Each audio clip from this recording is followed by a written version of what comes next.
하나님의 말씀 봉독합니다. 구약성경 출애굽기 16장 1절부터 10절,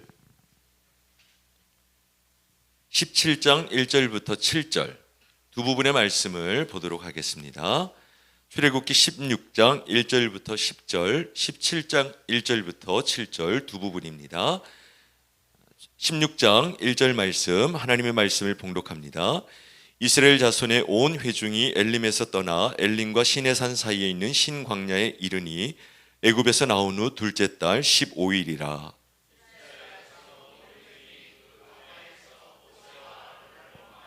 이스라엘 자손이 그들에게 이르되 우리가 애굽 땅에서 고기 가마 곁에 앉아 있던 때와 떡을 배불리 먹던 때에 여호와의 손에 죽었더라면 좋았을 것을 너희가 이 광야로 우리를 인도해 내어 이 온 회중이 주려 죽게 하는도다.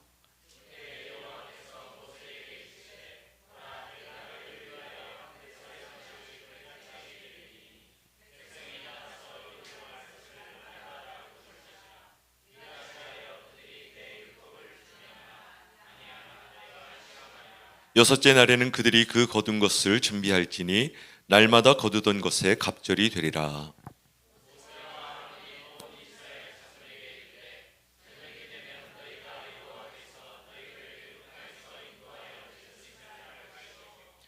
아침에는 너희가 여호와의 영광을 보리니 이는 여호와께서 너희가 자기를 향하여 원망함을 들으셨음이라.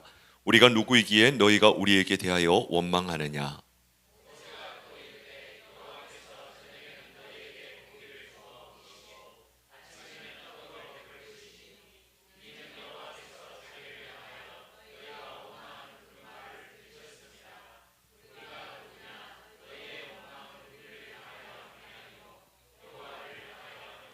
모세가 또 아론에게 이르되 이스라엘 자손의 온 회중에게 말하기를 여호와께 가까이 나아오라. 여호와께서 너희의 원망함을 들으셨느니라 하라.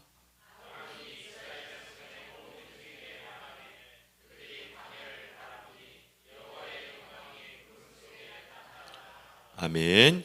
넘어가서 17장 1절부터 7절입니다. 17장 1절.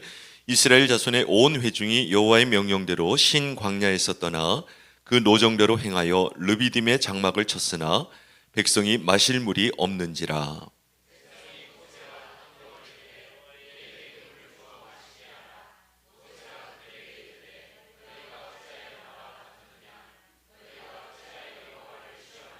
거기서 백성이 목이 말라 물을 찾음에 그들이 모세에게 대하여 원망하여 이르되 당신이 어찌하여 우리를 애굽에서 인도에 내어서 우리와 우리 자녀와 우리 가축이 목말라 죽게 하느냐.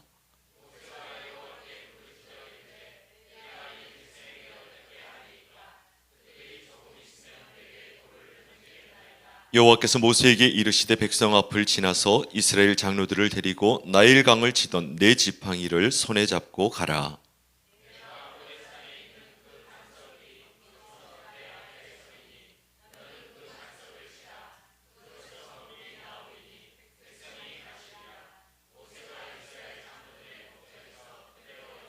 함께 읽습니다. 그가 그곳 이름을 마사 또는 무리바라 불렀으니 이는 이스라엘 자손이 다투었으며 또는 그들이 여호와를 시험하여 이르기를 여호와께서 우리 중에 계신가 안 계신가 하였음이더라. 아멘.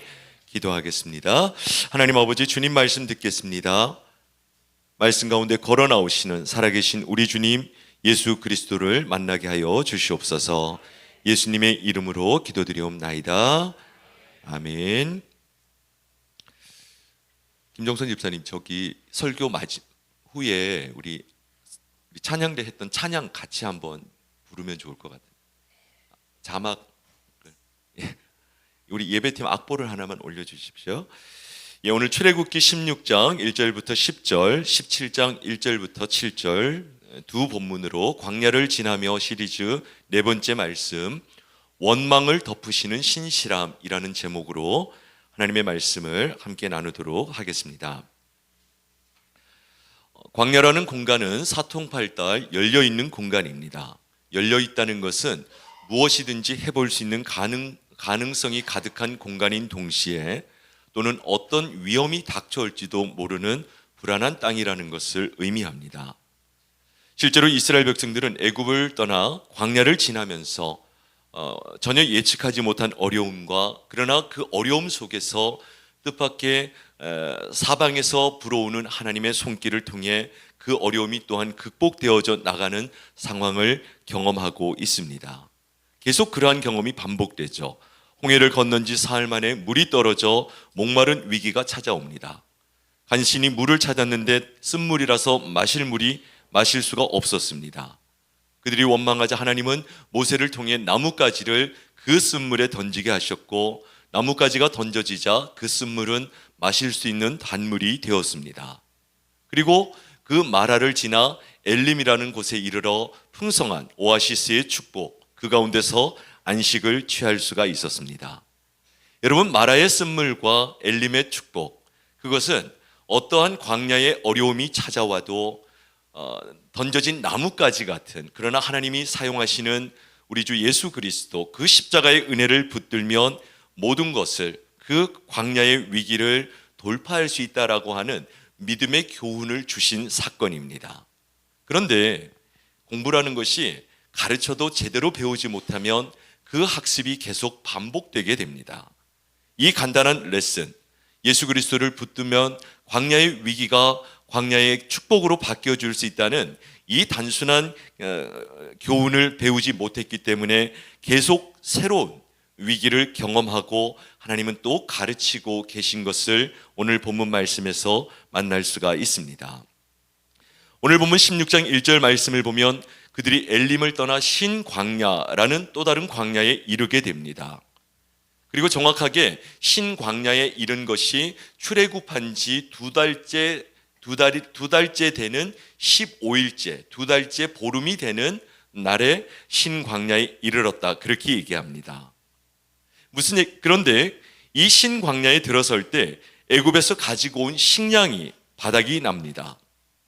애굽에서 물을 가지고 나왔는데 그 마실 물이 떨어지기까지는 3일이 걸렸죠. 그런데 가지고 나온 식량이 모두 바닥나는 데는 약 한 달 반 정도가 걸렸다라는 것을 의미합니다. 놀라운 것은 식량이 떨어진 이 상황에 하나님은 오늘 본문, 이따가 공부를 하겠지만 만나와 메추라기를 보내주셔서 이 문제를 해결해 주시는 것 경험할 수가 있습니다. 오늘 우리가 읽었던 두 번째 본문 출애굽기 17장에 가면 느비딤이라고 하는 곳에 이르렀는데 거기서 또 물이 떨어집니다. 그러니까 어떻게 되죠? 출애굽한 지 3일 만에 물이 떨어져서 마라의 쓴물이 단물이 바뀌어져서 그것을 마시고, 그 다음 얼마 가지 않아 엘림이라고 하는 오아시스에서 그들이 안식을 취하며 다음 신광야로 가기 전에 우리가 물이 가지고 나온 3일치 물 가지고는 앞으로 버틸 수가 없다라는 것을 알았겠죠. 그래서 엘림에서 그들이 할 수 있는 최대의 물을 준비를 해서 그 다음 목적지로 갔는데 그 물이 떨어지는 시간이 약 한 달 정도 걸려서 오늘 르비딤이라고 하는 공간에 이르게 되었다라는 것을 의미합니다. 여러분, 이 신광야, 르비딤, 오늘 만나게 되는 이 공간은 광야의 본질이 무엇인가를 잘 보여줍니다. 한 번의 위기를 지나면 새로운 기회가 찾아오지만 그 기회를 지나면 또 새로운 고통이 찾아옵니다. 한 번의 고통을 뚫고 나왔는데 새로운 고통이 기다립니다. 그것이 광야의 본질입니다. 내가 최선을 다해서 준비했는데 그것이 바닥이 나버리고, 내가 최선을 다해서 할 수 있을 것이라고 생각했는데 시간이 얼마 지나지 않아 실패하게 되는 공간이 광야입니다. 여러분, 광야의 본질은 우리 인생의 축소판 같은 거예요. 잘했다고 생각했는데 넘어지고, 위기라고 생각했는데 뜻밖의 기회가 찾아오고, 그것이 충분하다고 생각했는데 바닥이 나버리는 그러한 공간이 광야라는 것. 여러분, 이스라엘 백성들이 어디쯤 와 있는지 잊을만 할 때쯤 우리는 지도를 한 번씩 봐야 됩니다. 지도를 한번 보시죠. 자, 고센이라고 하는 곳에서 출발해서 출애굽해서 앞서 한번 설명을 드렸죠. 해안길로도 가지 않고 수루 광야길로도 가지 않고 시내산을 돌아서 북쪽으로 올라가는, 남쪽으로 내려와 올라가는 이 빨간 길로 하나님이 이스라엘 백성들을 인도하셨습니다. 자, 그들이 처음 들어와서 수루 광야에서 수르 광야로 들어와서 이 수르 광야에 있는 마라에서 물이 없는 걸 경험하죠. 그리고 거기서 좀 내려와서 엘림이라는 곳에서 쉬다가 그리고 오늘 본문 신광야에 이르렀다. 그렇게 얘기합니다. 신광야는 성경에 두 이름이 등장을 하는데 다른 공간이에요. 시내산과 수르 광야, 정확하게는 시내산과 엘림 사이에 있는 신광야에서 그들이 먹을 것이 떨어지는 고통을 경험하게 되는 것을 볼 수가 있습니다. 여러분, 오늘 본문에서 이 두 가지 대표적인 사건은 다른 듯 보이지만 굉장한 공통점을 가지고 있는 사건을 다루고 있습니다. 하나님께서 이스라엘 백성들을 광야로 인도해 들이실 때 저는 그것을 광야 학교 입학이라고 말씀드렸습니다. 하나님이 광야로 이스라엘 백성들을 입학시키시면서 그들을 입학시킨 목적은 두 가지입니다. 첫 번째는 아직도 그들 안에 남아있는 애굽의 잔재를 제거하는 것입니다. 두 번째는 그렇게 제거된 애굽의 잔재가 제거된 그들 안에 하나님의 백성답게 사는 성령의 새로운 사람으로서 하늘 나라의 가치관을 심고자 하는 것이 광야 학교의 입학의 목적이라고 할 수가 있습니다. 여러분, 광야 40년 동안 이 두 가지 목적은 전혀 변하지 않습니다. 계속 애굽의 것을 떠나게 하시고 거기에 하늘나라의 하나님의 백성들의 가치관을 심어주시는 것, 이 훈련이 광야 학교의 본질적인 훈련이라고 할 수가 있습니다. 더 들어가면 이제 오늘 본문에서 이 애굽의 잔재, 우리가 그런 얘기 하잖아요. 이스라엘 백성들이 광야에서 애굽의 노예 근성을 벗어나지 못했어. 그렇게 얘기하는데 이 노예 근성의 본질이 무엇인가? 만일 오늘 우리 안에 애굽의 근성, 하나님이 기뻐하시지 않는 노예의 본질, 그것이 있다면 그것이 무엇인가를 잘 보여주는 말씀이 오늘 본문의 사건이라고 할 수가 있습니다. 그냥 단적으로 말씀드리면 이 시련을 통해서 하나님이 제거해 버리기를 원하는 애굽 노예 본성의 본질은 무엇인가? 별거 아니더라고요. 애굽식 언어 습관을 바꾸라는 거예요. 애굽의 언어 방식, 애굽식 언어 습관을 고치기를 원합니다. 여러분, 식량이 떨어집니다. 오늘 17장에는 물이 떨어집니다. 식량과 물은 필수품입니까? 사치품입니까?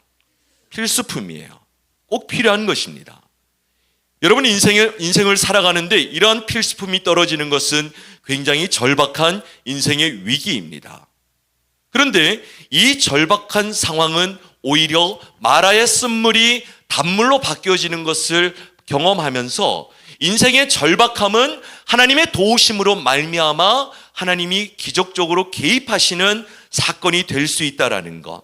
그러므로 그 절박함은 절망할 시간이 아니라 하나님의 도우심을 구해야 되는 사건이라는 것, 시간이라는 것을 하나님이 깨닫기를 원하시는 거예요. 그런데 여러분, 믿음이 연약하면 그러한 인생의 필요가 절박한 절망적인 현실을 경험하게 되면 인간적으로 반응하는데 그 인간적인 애굽적 반응의 본질이 무엇인가? 원망과 불평이에요. 오늘 보면 16장 2절을 같이 읽습니다. 시작.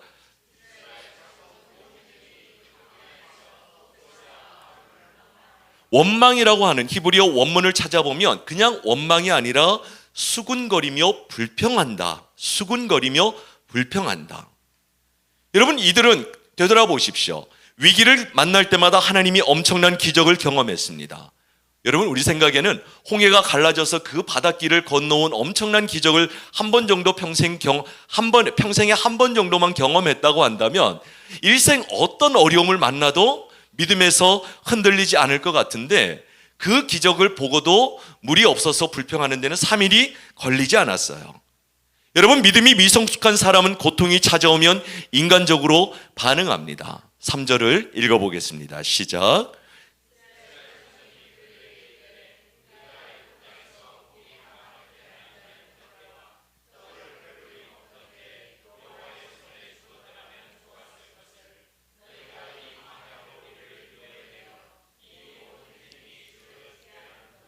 여러분, 이 사람들이 자기들의 힘듦, 고통을 강조하기 위해서 사용하는 표현이 뭡니까?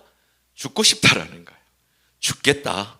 여호와의 손에 죽었더라면 온 회중이 주려 죽게 하는도다. 여러분, 고통이 있는 사람은, 믿음이 없이 고통만 바라보는 사람은 자기의 고통을 과장해요. 제가 이 과장이라는 걸 정확하게 설명을 해볼까요? 그렇게 얘기하잖아요. 우리가 애굽 땅에서 고기 가마 곁에 있던 때, 여러분, 이스라엘 출애굽한 200만 출애굽하는 사람들 중에 애굽에서 노예로 섬기던 여러 포지션, 신분이 있었을 건데, 이 불평하던 사람들은 아마 주인이 애굽 고깃집을 운영하는 애굽 사람 밑에서 노예로 있었을 가능성이 있어요. 고기를 먹던 때가 아니라 뭐 하던 때예요? 가마 곁에 있던 때 냄새만 좀 맡아본 사람들. 할렐루야. 고기 가마 곁에서 냄새만 좀 맡아본 사람들이에요. 여러분, 왜냐하면 주인집 고기를 요리하는 노예들이었지 정작 자기들이 먹던 사람이 아니라는 겁니다. 그래서 너무 힘들어가지고 이 노예의 상황에서 구해달라고 해서 어떻게 했어요? 하나님이 구원해 주신 거 아닙니까? 그런데 정작 나와가지고는 뭐라고 얘기합니까? 우리는 냄새 좀 맡았는데 여기서는 하나님이 우리를 죽이시려고 한다. 읽었던 오늘 17장 르비딤에서도 똑같은 상황이 일어나죠. 르비딤은 우리가 살펴본 그 지도 가운데 통상적으로 가장 큰 광야의 오아시스가 있는 곳으로 알려져 있습니다. 그래서 물이 다 떨어질 때쯤 르비딤에 가면 그들은 많은 물을 다시 만날 수 있을 것이라고 생각을 하며 갔는데 거기에 물이 없었어요. 기대를 했는데 그 기대가 충족되지 않는 상황이 발생합니다. 그러니까 어떻게 얘기합니까? 17장 2절 3절 같이 읽습니다. 시작. 백성이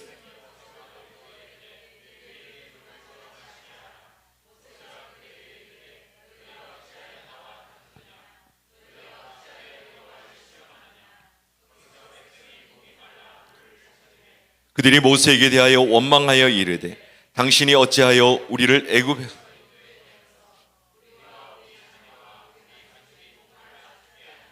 여러분 17장 2절 다툰다라는 것은 마치 폭력을 휘두를 듯이 싸우자며 달려드는 과격한 모습을 의미합니다. 앞서 식량이 떨어졌을 때 그들은 불평하고 원망하는 수준에서 이제 비슷한 고통이 찾아오자 한층 더 과격해지는 것을 볼 수가 있습니다. 그러나 내면의 본질은 달라지지 않았어요. 왜 먹을 것이 없어서 우리를 죽게 만들고 왜 마실 물이 없어서 우리를 죽게 하는가? 여러분, 우리가 오해하시면 안 되는 게 힘든 것과 죽는 것은 다릅니다. 근데 힘든 것을 왜 죽는다고 표현을 하죠? 하나님은 살리시는 하나님이세요. 여러분, 죽이는 일은 하나님이 하시는 일이 아닙니다. 생명을 주시고 살리고 고치고 치유하시고 회복하시는 일은 하나님이 하시는 일이세요.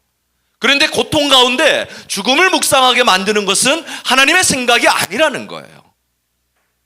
여러분, 이 말 제일 잘 쓰는 민족이 어느 민족인지 아세요? 이스라엘 사람들요?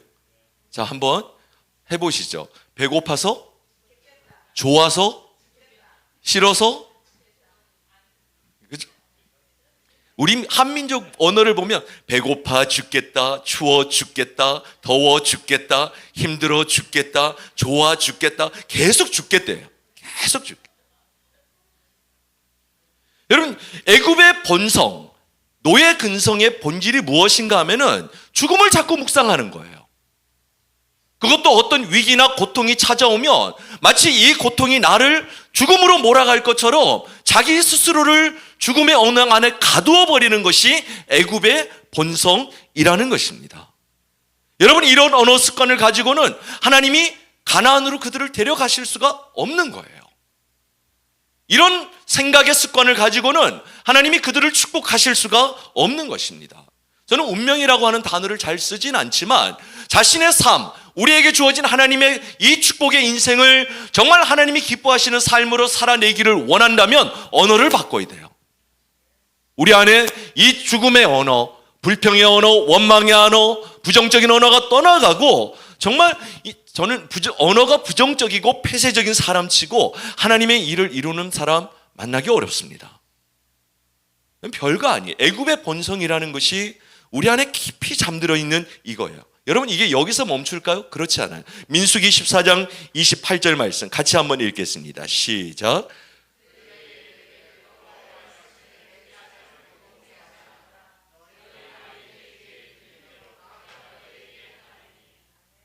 여러분 하나님이 뭐라고 하세요? 여러분 이거를 여러분 가슴에 오늘 딱 새기셔야만 이전의 부정적인 언어와 생각이 떠나가게 됩니다. 하나님은 우리의 말을 듣고 계실 뿐만 아니라 그 말이 들린 대로 어떻게 하신다? 행하시는데요. 응답하시는 거예요. 그래서 이 언어의 비밀을 알았던 사도 바울이 빌립보서 4장 6절 7절에서 이렇게 얘기하죠. 같이 한번 읽겠습니다. 빌립보서 4장 6절 시작. 아무것도 염려하지 마. 다만 모든 일에 기도와 간구로 너희 구할 것을 감사함으로 하나님께 아뢰라. 그리하면 모든 지각에 뛰어난 하나님의 평강이 그리스도 예수 안에서 너희 여러분 언어학적으로 보면 기도와 간구는 입술의 근육을 통해서 터져 나오는 선포예요. 그런데 이 선포의 출발점이 뭐냐면 7절 마지막 마음과 생각으로부터 입술의 언어가 터져 나오는 거예요. 우리의 마음속에 하나님을 향한 그래서 원망과 불평은 없는 것, 부족함에서 시작되는 것이 아니라 믿음이 없는 거예요. 원망과 불평은 마음과 생각에 살아계신 하나님을 향한 믿음이 없을 때 우리의 입술로 쏟아지는 거예요.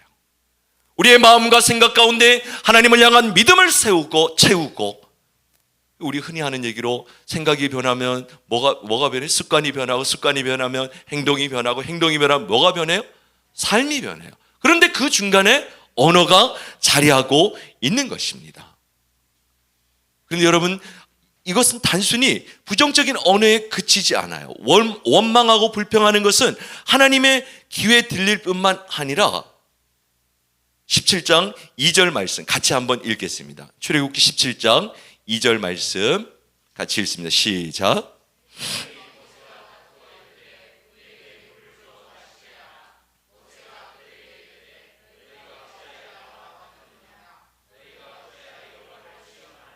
원망과 불평은 믿음 없음의 애굽식 본능의 증거인 동시에 두 번째 여기 뭐라고 얘기해요? 원망과 불평은 하나님을 시험하는 거예요.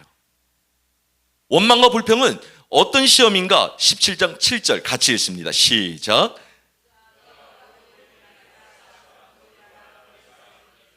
이는 이스라엘 자손이 다투었으며 또는 그들이 여호와를 시험하여 무슨 시험이에요? 이런 고난이 찾아오면 이런 공식이 딱 작동을 하는 거예요. 고난이 찾아오면 하나님이 나를 버리셨어. 하나님이 우리 중에 계신가 안 계신가. 무슨 얘기입니까? 고통이 찾아오고 고난이 찾아오면 이 공식이 부정적이고 원망하고 불평하는 사람들 생각 속에 뭐가 작동해요?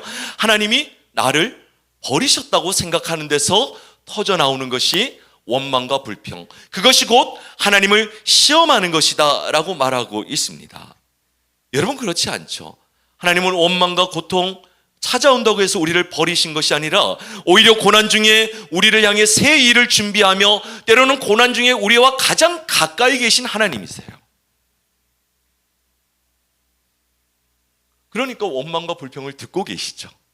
그리고 들린 대로 행하시려고 응답하시려고 기다리고 계신 것입니다. 여러분 그러므로 광야를 지나가는 인생길 가운데 우리가 정말 우리 안에서 마음과 생각으로부터 그리고 터져나오는 입술의 고백 가운데 없애버려야 될, 제거해야 될 하나가 있다면 원망과 불평의 언어가 떠나가고 감사와 참으로 모든 고통과 고난의 제목을 기도와 간구로 바꾸는 믿음의 언어가 채워질 수 있기를 주님의 이름으로 축원합니다. 여러분 먹는 것도 불평하고 원망하는 것도 불평하고 그런 하나님이 이 시험을 통해 계속 그들 안에 이 원망과 불평의 언어를 제거해 나가고 계신 것을 볼 수가 있습니다. 제가 오늘 본문을 보며 사실은 이 광야 시리즈를 계속 본문을 묵상하면서 한 가지 드는 질문 중에 하나가 뭐였는가? 이렇게 원망하고 불평하는데 왜 하나님은 쓴물을 단물로 바꾸어 주시고 왜 식량이 떨어지니까 만나와 메추라기를 주시고 또 반석에서 물이 터지게 하시는가? 저는 이 정도 되면은 제가 만약에 영적인 좀 권세가 능력이 있어가지고 기도 이렇게 자꾸 불평하면은 주님 하늘 문을 여시고 천군 천사를 보내어 200만 명 딱밤 한 방씩 때려 주시옵소서. 천사의 딱밤 시리즈를 한번 쫙 갈지도 몰라요. 그죠? 딱 그냥. 그런데 이게 저는 이해가 사실 안 돼요. 그런데도 하나님은 뭐 하세요? 또 응답하시고 물을 허락하시는 걸 볼 수가 있습니다. 여러분, 이게 어디에서 나오는 차이일까요? 하나님은 아주 간단한 비교로 정리를 하시죠. 애굽의 주인이 애굽의 노예로 있을 때 만약에 일을 하지 않으면 그들이 속해 있던 주인이 밥을 줄까요? 안 줄까요? 안 줘요.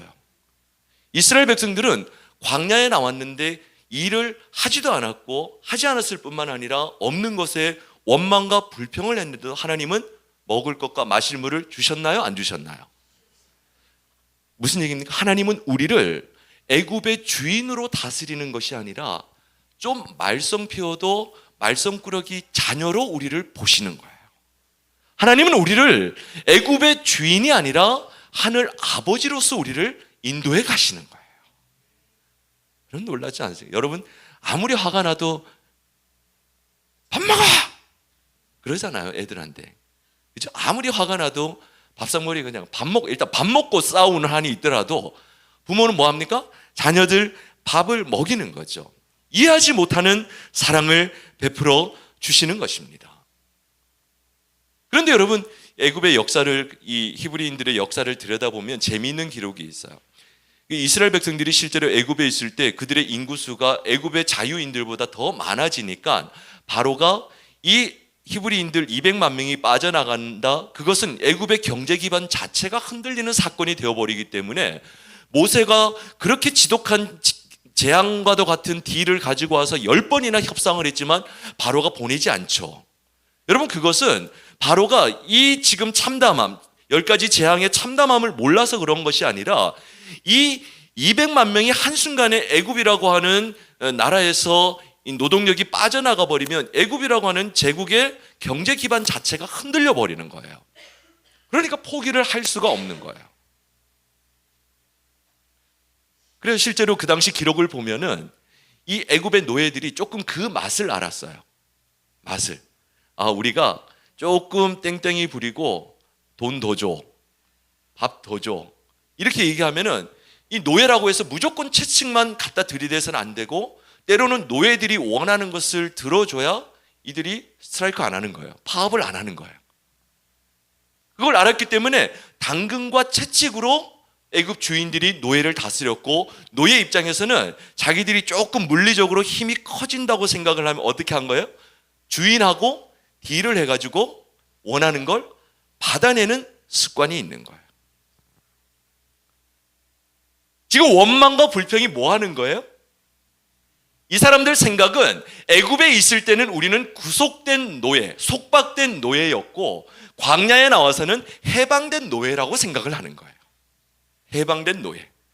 그리고는 자기들의 부족함이 없을 때 하나님을 뭐처럼 대우하는 거예요? 자기가 전에 섬겼던 애굽의 주인처럼 생각을 하는 거예요. 요 타이밍에 우리 다 같이 한번 원망과 불평으로 플랜카드 딱 걸고 오늘부터 파업합니다. 선언 딱 해놓고 밥을 주든지 고기를 주든지 해결하시라고. 애굽의 상식을 가지고 하나님을 섬기려고 하는 거예요. 여러분, 이거 우리한테 없을까요? 하나님, 저 오늘부터 3일 금식 들어갑니다. 자, 3일 금식 들어가는데 3일 후 저녁 12시까지 제가 여기 딱 올려놓은 기도 제목에 대해서 어떤 가시적인 변화도 없으면 제가 잠시 안 보일 수도 있습니다. 네. 저 오늘부터 1000번째 들어갑니다.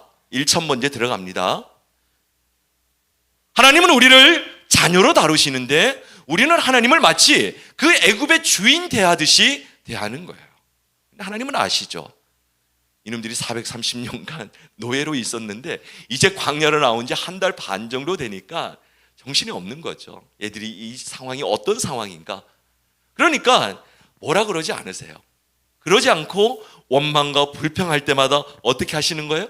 들어주시고 먹을 거 주시고 응답해 주시는 것입니다. 여러분, 하나님은 너무 좋은 분이세요. 하나님 너무 좋은 분이세요. 여러분, 그게 뭡니까? 제가 늘 말하잖아요. 은혜의 조건은 두 가지잖아요.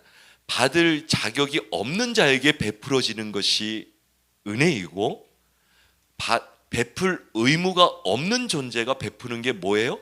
은혜예요. 광야의 이스라엘은 은혜를 받을 자격이 없고 그들을 향해서 하나님은 은혜를 베풀 의무가 없어요. 그런데 왜 베푸세요? 그들이 하나님이 구속하신 당신의 자녀이기 때문에 그렇습니다. 여러분, 하나님을 아버지라고 부를 때 어렵고 광야길에 어렵고 고난이 찾아올 때 뭘 하면 되는 거예요? 하나님 아버지라고 부르시면 되는 거예요. 그러면 그 하나님 아버지가 우리 필요를 아시고 은혜를 베풀어 주실 줄 믿습니다. 여러분, 이 만나와 메추라기, 이 광야의 시리즈를 가만히 들여다보면 쓴물에 던져진 나무까지, 이 먹을 것이 없을 때 베풀어진 만나, 그리고 베풀어진 르비딤의 반석에서 솟아난 물, 이 아래 모두 예수 그리스도가 있어요. 예수님께서 자기를 가리켜서 이렇게 말씀하시죠. 요한복음 6장 48절에서 51절 같이 읽습니다. 시작.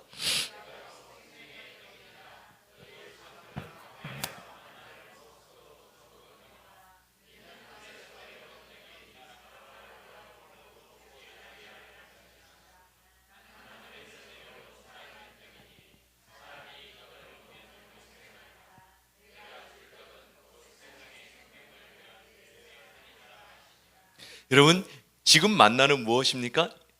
그냥 표면적으로 얘기하면 예수님을 먹는 거예요. 예수님을 먹는 게 뭡니까?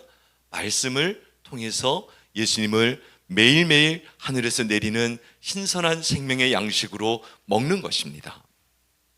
그래서 여러분, 말씀을, 생명의 삶을 매일 펴는 것이 중요하고, 말씀을 읽는 것이 소중하고, 말씀과 동행하는 삶, 그것이 우리를 향한 하늘 양식, 생명 양식, 생명의 양식 대신 만나 대신 예수님을 먹는 일인 줄 믿습니다. 또 반석에 솟아난 물은 이렇게 얘기하죠. 고린도전서 10장 4절 말씀 시작.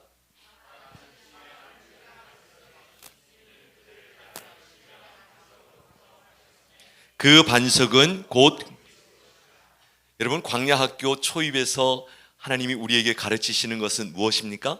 한마디로 광야에서는 누구를 붙들어야 된다? 예수 그리스도를 붙들어야 한다라는 것을 가르쳐 주시고 있습니다. 먹을 것이 떨어지고 마실 물이 없는 절박한 상황일수록 그 자리에서 우리는 우리 주님 예수 그리스도를 만나는 축복이 있기를 주의 이름으로 축원합니다. 우리가 아무리 어렵고 힘들어도 원망과 불평의 언어가 아니라 믿음과 감사의 언어로 살아갈 수 있기를 주님의 이름으로 축원합니다. 살다 보면 광야길이 있죠. 맑은 날도 있고 흐린 날도 있고 원했던 것을 이룰 때도 있고 실패할 때도 있습니다. 그러나 그 어떤 상황 속에서도 주님을 바라보는 이 거룩한 영적 습관을 포기하지 않기를 주님의 이름으로 축원합니다. 주님은 우리를 버리시지 않으십니다. 우리를 떠나시는 분도 아니십니다. 우리가 원망과 불평으로 뭉치는 그런 부정적인 언어를 가진 군중이 아니라 기도와 감사로 뭉치는 진실한 하나님의 자녀, 하나님의 백성, 참된 믿음의 공동체로 세워져 갈 수 있기를 주의 이름으로 축복합니다. 여러분 삶에 신광야에서 베풀어졌던 만나와 메추라기, 르비딤에서 솟아났던 그런 반석의 샘물의 축복이 여러분 한 분 한 분 삶에 오늘 또 풍성하게 이루어지기를 주의 이름으로 축원합니다. 오늘 우리 앞서 드렸던 찬양 은혜, 오늘 같이 한번 찬양하고 기도하겠습니다.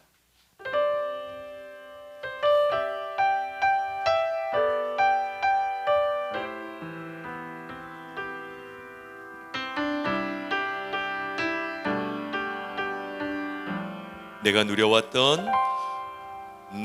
누려왔던 모든 것들이, 내가 지나왔던 모든 시간이 내가 지나왔던 모든 시간이 내가 걸어왔던 모든 순간이 당연한 것 아니라 당연한 것 아니라 은혜였어.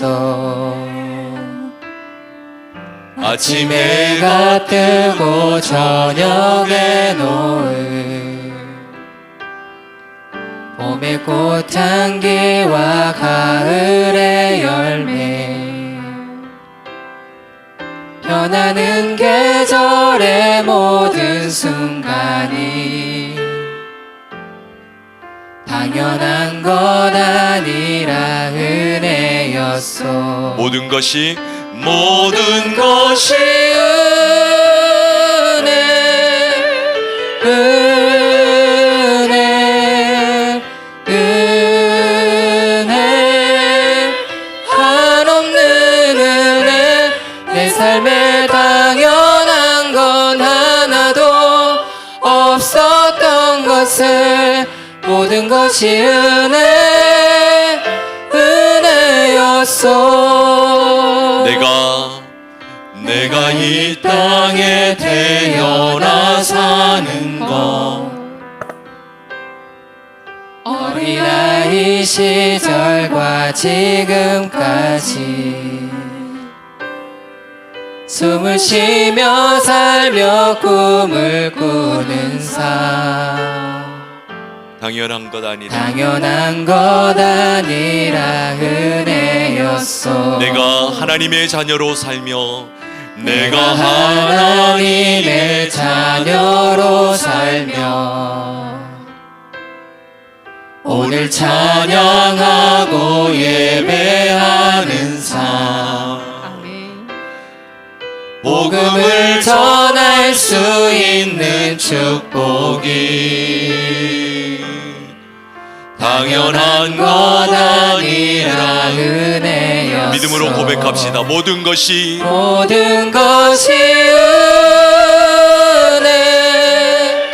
은혜, 은혜, 한없는 은혜. 내 삶에 당연한 건 하나도 없었던 것을 모든 것이 은혜였어. 모든 것이 은혜,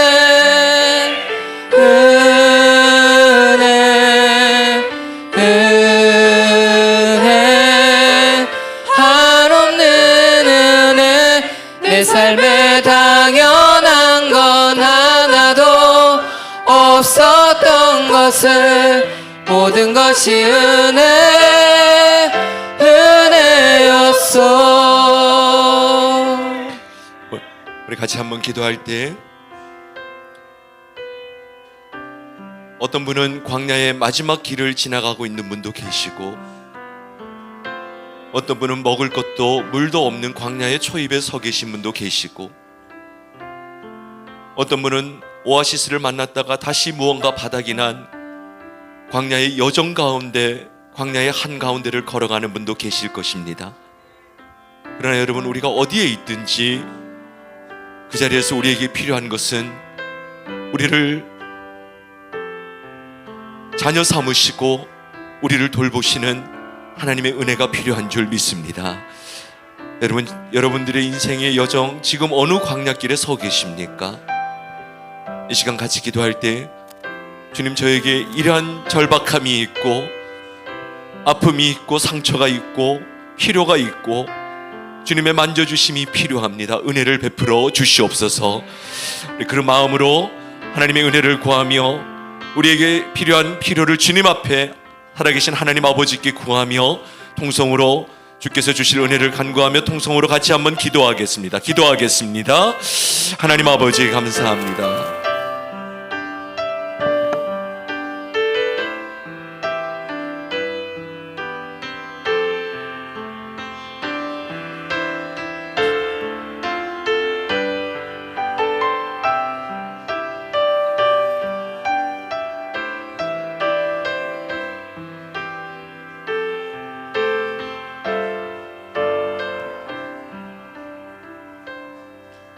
하나님 아버지 은혜를 감사합니다.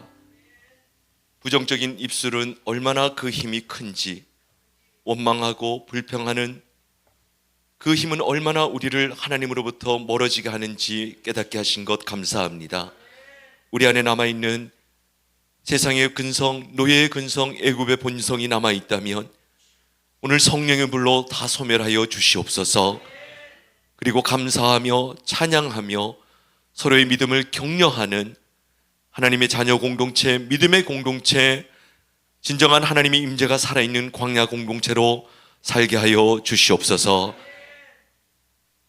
특별히 오늘 이 아침 예배하며 하나님 제 인생의 광야, 이러한 필요와 절망과 절박함이 있습니다. 은혜를 베풀어 주시옵소서. 주님의 은혜와 도우심을 구한 사랑하는 성도들의 기도를 들으시고 한 분 한 분 그 처한 형편에 가장 적절한 은혜로 축복하여 주시옵소서. 예수님의 이름으로 기도드리옵나이다. 아멘. 다 같이 자리에서 일어나셔서 함께 찬양하며 봉헌하겠습니다.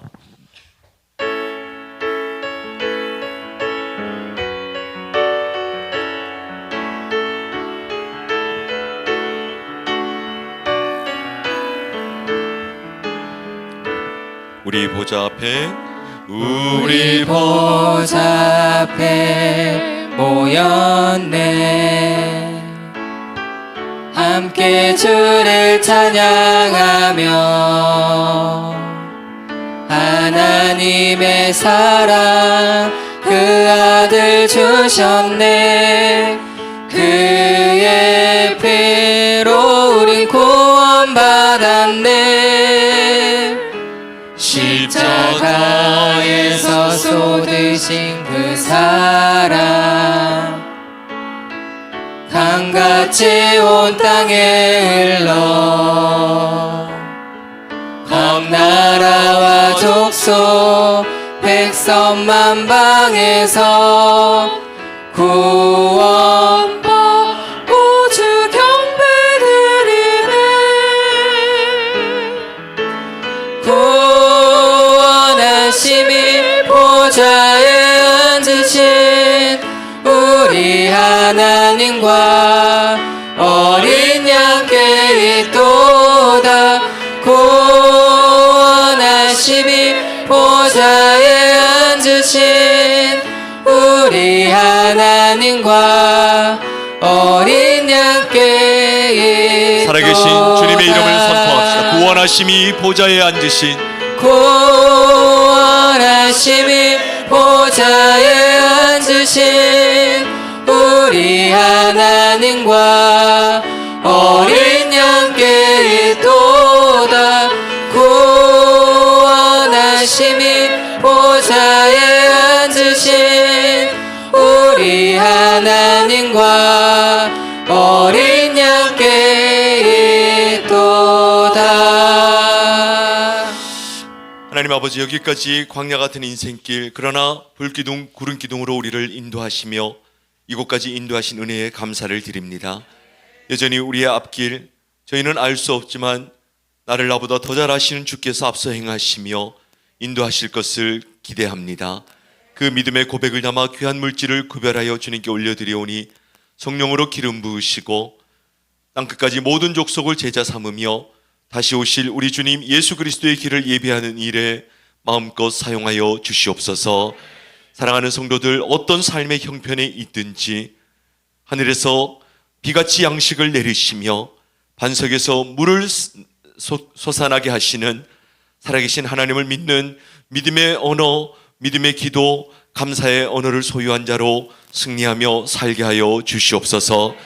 오늘 여러 가지 형편 가운데 병상에서 개인적인 일정 가운데 함께 예배하지 못하는 성도들 흩어져 있는 이들 있습니다. 어느 곳에 있든지 주님 안수하여 주시고 그 아픔의 자리가 떨치고 일어나 오히려 아팠던 시간이 주님이 만나 주시고 치료하신 기적 같은 은혜의 시간이었음을 고백하고 간증할 수 있도록 흩어진 모든 성도들을 축복하여 주시옵소서. 모든 성도들의 마음 가운데 어둠이 떠나가게 하여 주시고 좌절과 낙심 가운데 있다면 주님 위로하여 주시며 참으로 갈 바를 알지 못해 주님 앞에 도우심을 구하며 기도하는 제목들이 있다면 성령의 지혜를 허락하셔서 주님이 기뻐하시는 선택으로 하나님의 영광을 위해 살아가는 우리 모든 성도들 될 수 있도록 축복하여 주시옵소서. 예배하고 나가는 모든 성도들을 주님의 이름으로 축복하오며, 여호와는 내게 복을 주시고 너를 지키시기를 원하며, 여호와는 그의 얼굴을 내게 비추사 은혜 베푸시기를 원하며, 여호와는 그 얼굴을 내게로 향하여 드사 평강 주시기를 원하노라. 이제는 우리 주 예수 그리스도의 은혜와 하나님 아버지의 사랑하심과 성령 하나님의 충만한 교통하심이 자격 없는 우리를 구원하여 주시고 광야 같은 세상길 하늘 아버지가 되셔서 우리의 필요를 공급하시며 우리의 선한 목자가 되신 그 주님을 나의 아버지로, 나의 하나님으로 고백하며 따라가기를 작정하고 예배하고 나가는 사랑하는 모든 성도들 가운데, 세우신 보금자리 교회 가운데, 이 나라 이 민족, 지금도 열방 가운데 계신 선교사님들과 그 사역 가운데 이제로부터 영원토록 함께 하시기를 간절히 축원하옵나이다. 아멘.